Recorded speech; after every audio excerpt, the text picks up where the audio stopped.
Welcome to The Explainer. Let's jump right in because today we are going to completely transform how you handle conflict and communication. We're drawing from some incredibly potent source material that completely flips the script on what it means to be strong in a conversation. We're going to explore a massive, paradigm-shifting concept called actionable power. Have you ever walked away from a heated discussion feeling like you said absolutely everything you needed to, you laid out all the facts, you raised your voice to match theirs, but somehow you still felt like you lost? You get that lingering knot in your throat because every single word you fired off just seemed to push you further and further away from your own actual strength. It's just so incredibly exhausting, isn't it? To be constantly surrounded by these loud, frantic, arrogant voices that completely mistake volume for actual power. We get caught in this exhausting cycle, defending our ideas tooth and nail, as if every single talk is a literal battleground. Okay, let's dive into this. Take a deep breath. Slow down. We've been completely conditioned to believe that staying silent is a sign of weakness or surrender. But nature proposes something infinitely more intelligent and, quite frankly, a lot more lethal. True power has never been in the frantic need to justify yourself with words. It's actually found in the overwhelming presence of silence. Silence isn't just an absence of noise. It's an active, heavy tool that disconcerts and destabilizes others because it forces them to confront themselves. Let's look at the philosophy of the void and how it helps us escape the herd. When you feel that frantic need to justify your position, you've actually already entered someone else's game. And because you're playing their game, you've lost, because that burning need to explain yourself shows you're still trapped in a desire to be validated by the herd.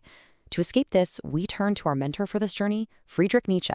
He's one of the most misunderstood thinkers in history, but he realized that those who talk the most usually reveal the most, and those desperate to convince others start at a massive disadvantage. He introduced the concept of the Übermensch, or the overman, someone who doesn't just react to the world but shapes it in their own image, often in complete absolute silence.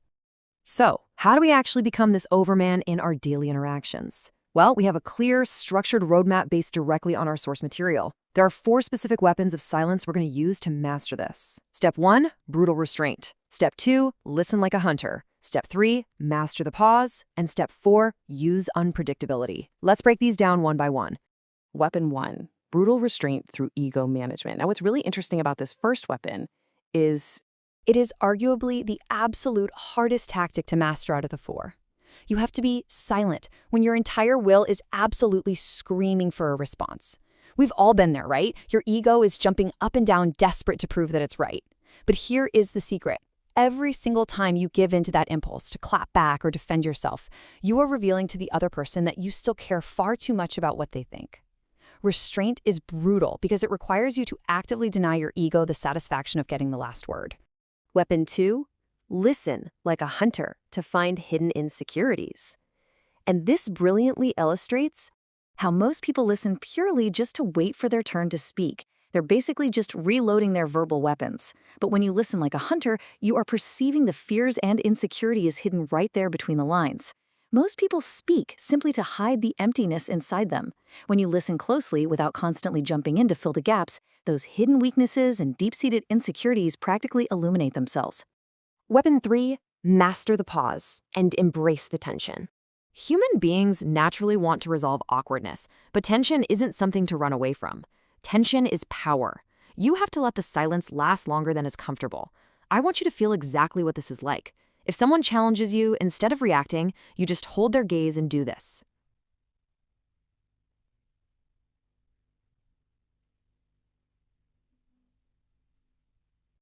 Did you feel how disconcerting that was? That is what the source material calls the internal collapse. When that expected reaction doesn't come from you, the other person's mind rushes to fill that void with their own paranoia. They start questioning themselves, rewording their argument, and walking back their position, all because you did absolutely nothing. You let the tension do the heavy lifting. Weapon 4, unpredictability, becoming the center. Let's move to this and see how it builds. By mastering this silence, you literally become the gravitational center of the conversation. The other person loses their entire advantage because they no longer know what to expect from you. When you don't follow the predictable script of argument and defense, they're left orbiting around your stillness.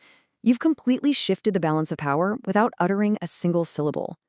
now we move to the overall transformation, reclaiming internal authority and defeating the manipulators. When you choose not to react, your silence acts as a giant mirror.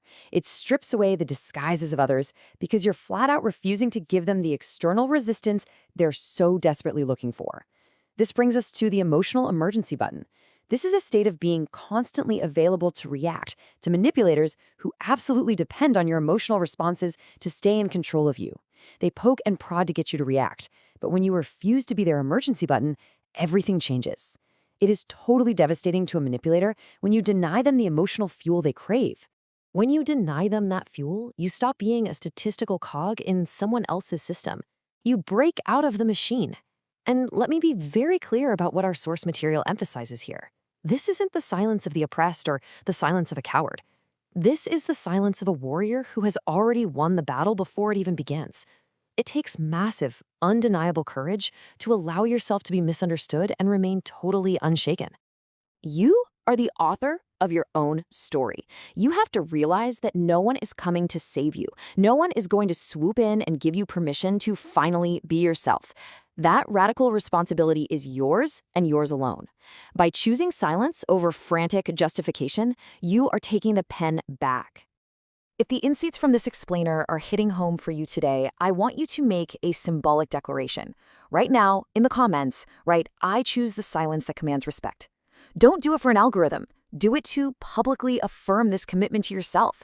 Because once you stop explaining yourself, you stop being a servant to external acceptance and finally become the author of your own story. And if you're ready to take this even further, the next explainer on your screen is essential. You've already begun this journey. Don't stop now.